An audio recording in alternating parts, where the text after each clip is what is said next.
नमस्कार मित्रांनो, आजचा माझा दिवस माझ्या लाडक्या डॉग सोबत सुरू झाला. यानंतर घरात थालीपीठ बनवायला घेतलं. घरचं गरमागरम थालीपीठ म्हणजे वेगळीच मजा असते. साधं पण प्रेमाने बनवलेलं थालीपीठ. साधं पण मी माझ्या पद्धतीने बनवले. माझ्या मुलींना हे खूप आवडतं. आजच्या नाश्त्यात थालीपीठ आणि थोडी फळं.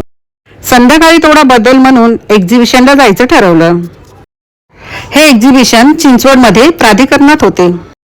मी माझ्या पहिल्या ब्लॉग मध्ये जे तुळशी वृंदावन दाखवलं होते ते इथूनच घेतले. ते मला खूप स्वस्त पडले. इथे अप्रतिम पेंटिंग्स पाहायला मिळाल्या. इथे वेगवेगळ्या प्रकारचे पेंटिंग्स उपलब्ध होते. मला इथे आल्यानंतर सर्व वस्तू घ्याव्याशा वाटत होत्या. इथे खूप सुंदर लाकडी वस्तू पाहायला मिळत होत्या. इथे वेगवेगळ्या प्रकारचे सुंदर लाकडी फर्निचर वर इतर बऱ्याच वस्तू आहेत. माझा साधा पण सुंदर दिवस तुम्हाला कसा वाटला ते कमेंटमध्ये नक्की सांगा. व्हिडिओ आवडला असेल तर लाईक, शेअर आणि सबस्क्राईब करा. पुन्हा भेटूया.